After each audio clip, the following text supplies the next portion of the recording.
स्वागत है दोस्तों। आज के मुख्य समाचार में आज देश और दुनिया से कई अहम और बड़ी खबर आ रही है। बात करेंगे हर खबर पर विस्तार से। असदुद्दीन ओवैसी का बड़ा बयान, बोले महात्मा गांधी की जगह वीर सावरकर को राष्ट्रपति बना रही है बीजेपी। एक और बड़ी अपडेट, उत्तर प्रदेश विधानसभा चुनाव में एनसीपी करेगी सपा का समर्थन, शरद पवार का बड़ा ऐलान। इसी के साथ अगली बड़ी खबर में आपको बताएंगे श्रीगंगानगर में बीजेपी को लगा बड़ा झटका, 16 पार्षद कांग्रेस में हुए शामिल। एक और बड़ी अपडेट, दशहरे पर पुतला दहन की तैयारी के बीच किसानों ने निर्मला सीतारमण के बयान पर दी तीखी प्रतिक्रिया। वहीं अगली बड़ी खबर में आपको बताएंगे यूपी में शिवपाल और अन्य छोटे पार्टियों के साथ गठबंधन कर सकती है कांग्रेस। एक और बड़ी अपडेट, यूपी चुनाव में मुस्लिम वोटों के लिए भाजपा का मेगा प्लान, बूथ अध्यक्षों को इतना वोट जुटाने का दिया टारगेट। एक और बड़ी अपडेट, मोदी जितनी जल्दी चला जाए उतना अच्छा, प्रधानमंत्री पर बिफरे राकेश टिकैत, बोले सारा देश बिक जाएगा। इसी के साथ अगली बड़ी खबर में आपको बताएंगे अखिलेश यादव का ऐलान, सरकार बनने पर युवाओं को रोजगार, महिलाओं को मिलेगी तिगुनी पेंशन। एक और बड़ी अपडेट, कांग्रेस का प्रतिनिधिमंडल राष्ट्रपति से मिला, गृह राज्य मंत्री टोनी को हटाने की मांग। तो चलिए देख लेते हैं आज की पहली बड़ी खबर। असदुद्दीन ओवैसी का बड़ा बयान, बोले महात्मा गांधी की जगह वीर सावरकर को राष्ट्रपति बना रही है बीजेपी। दरअसल दोस्तों, देश में वीर सावरकर को लेकर सियासी पारा फिर गर्म हो गया है।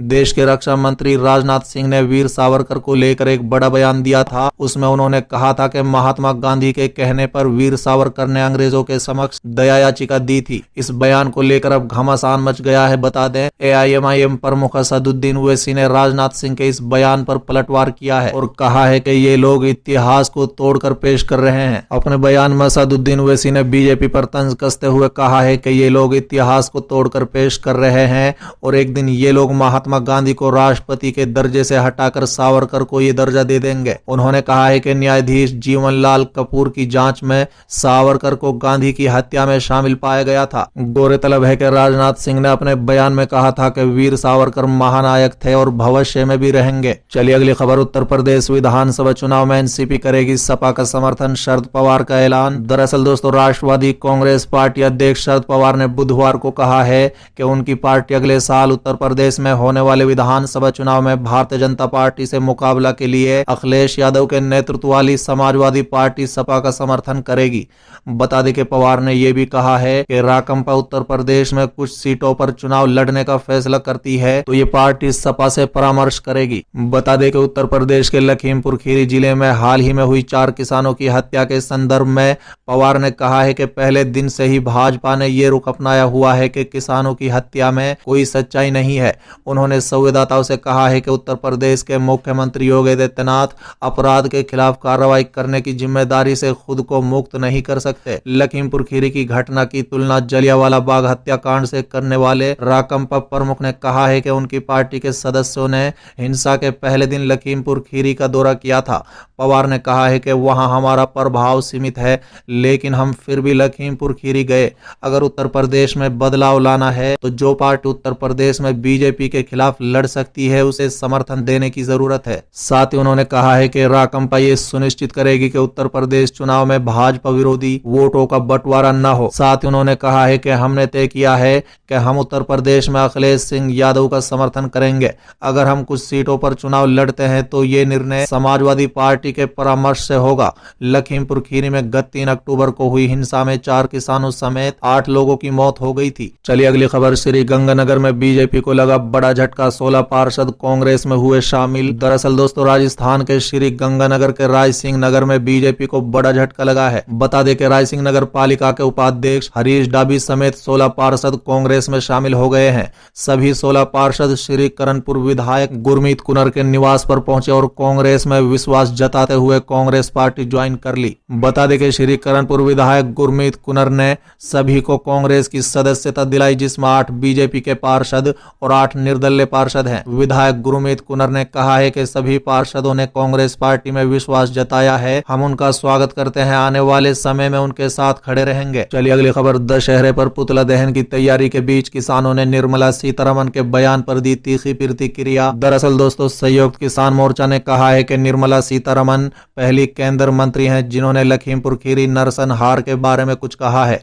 हालांकि ये बयान उन्होंने हार्वर्ड विश्वविद्यालय में एक सवाल के जवाब में देना पड़ा और उन्होंने इसे बिल्कुल निंदनीय हिंसा कहा, लेकिन बड़ी अजीब तरह से मंत्री और अन्य आरोपियों का बचाव करने की मनगढ़ंत कोशिश की गई। इस हत्याकांड की तुलना अन्य घटनाओं से की जा रही है और भाजपा और वरिष्ठ मंत्रियों द्वारा अजय मिश्रा टोनी का इस तरह बचाव करने से न्याय की उम्मीद कम हो गई है। संयुक्त किसान मोर्चा ने 15 अक्टूबर को अच्छाई की स्थापना के लिए देश में बुराई के तरीकों के पुतले का दहन किए जाने का संकल्प दोहराते हुए कहा है कि मोर्चा एक बार फिर अपनी मांग दोहराता है कि अजय मिश्रा टोनी को तुरंत बर्खास्त कर गिरफ्तार किया जाए। केंद्र गृह राज्य मंत्री के रूप में उनका बना रहना न्याय से समझौता है और यह अकल्पनीय है कि नरेंद्र मोदी सरकार उनका बचाव कर रही है। काले झंडे के साथ विरोध कर रहे किसानों को अजय मिश्रा टोनी द्वारा सीधे तौर पर धमकियां देने और अपने आपराधिक इतिहास को दिखाने की कई वीडियो मौजूद हैं। चलिए अगली खबर। यूपी में शिवपाल और अन्य छोटे पार्टियों के साथ गठबंधन कर सकती है कांग्रेस। दरअसल दोस्तों, कांग्रेस नेता आचार्य प्रमोद की शिवपाल के साथ तस्वीरें वायरल होने के बाद अटकलें जोर पकड़ती जा रही हैं कि उत्तर प्रदेश में कांग्रेस अगले साल होने वाले विधानसभा चुनाव से पहले प्रगतिशील समाजवादी पार्टी और अन्य छोटे पार्टियों के साथ गठबंधन करने की कोशिश कर रही है। बता दें कि समाजवादी पार्टी के मुखिया अखिलेश यादव के चचा शिवपाल यादव का इटावा, मैनपुरी, संभल, बोल्ट में कुछ प्रभाव है, जहां यादव की अच्छी खासी संख्या है। बता दें, कांग्रेस राष्ट्रीय लोकदल यानी आरएलडी से भी हाथ मिलाने की कोशिश कर रही है। हरियाणा के पूर्व मंत्री भूपेंद्र सिंह हुड्डा के बेटे दीपेंद्र हुड्डा, जो उत्तर प्रदेश में जाट नेताओं के साथ अच्छे संबंध रखते हैं, उनको कांग्रेस ने जाट बहुल इलाके में काम करने के लिए तैयार किया है। हालांकि इस मुद्दे पर हर कोई चुप्पी साधे हुए है कि सूत्रों का कहना है कि रलेद समाजवादी पार्टी के साथ बातचीत कर रही है कि कांग्रेस के वरिष्ठ नेता आचार्य प्रमोद को शिवपाल सिंह यादव के साथ सामाजिक परिवर्तन यात्रा में देखा गया था। शिवपाल के साथ आचार्य प्रमोद बैठे नजर आए थे। उन्होंने यात्रा शुरू करने से पहले नेता का अभिनंदन भी किया था। कांग्रेस एमएलसी दीपक सिंह ने कहा है कि प्रियंका गांधी वाड्रा के प्रयासों के बाद कांग्रेस राज्य में उभर कर आई है और छोटे दलों के साथ गठबंधन करना एक बुरा विचार नहीं है। हालांकि उन्होंने ये भी कहा है कि उन्हें आधिकारिक तौर पर नहीं पता है कि गठबंधन के लिए बातचीत हो रही थी या नहीं। चलिए अगली खबर। यूपी चुनाव में मुस्लिम वोटों के लिए भाजपा का मेगा प्लान, बूथ अध्यक्षों को इतना वोट जुटाने का दिया टारगेट। दरअसल दोस्तों, 2022 के उत्तर प्रदेश विधानसभा चुनाव में भाजपा लगता है कि इस बार बदली हुई रणनीति के तहत मैदान में उतरने की तैयारी कर रही है। वो समाज के हर वर्ग के साथ लाने की योजना पर काम कर रही है और पार्टी सूत्रों के मुताबिक वो जाति और धर्म से अलग विकास और कल्याणकारी योजनाओं के नाम पर अपने पक्ष में माहौल खड़ा करने की भी कोशिश में है। इसी रणनीति के तहत पार्टी ने अपने अल्पसंख्यक मोर्चा के खास टारगेट दिया है कि हर बूथ पर कम से कम 30 अल्पसंख्यकों को बीजेपी को वोट डालने के लिए राजी करें। वहीं हिंदू वोट बैंक पर भाजपा की मजबूत पकड़ ढीली करने के लिए उसके विरोधी दलों को टोन भी उत्तर प्रदेश में इस बार बदले बदले नजर आ रहे हैं। लेकिन 2022 के यूपी विधानसभा चुनाव की अहमियत समझते हुए बीजेपी ने अपनी रणनीति में ही बहुत बड़ा परिवर्तन कर लिया है। बता दें कि पार्टी ने बहुत ही गुपचुप तरीके से अल्पसंख्यक वोट जुटाने का बड़ा अभियान शुरू कर दिया है, जैसा भाजपा ने कभी नहीं किया। इस बार उसने अल्पसंख्यक बहुल बूथों के लिए अपने कार्यकर्ताओं को खास संख्या में वोट जुटाने का टारगेट दिया है। बता दें कि भाजपा के पदाधिकारियों के मुताबिक भी ये पिछले चुनाव से अलग रणनीति है।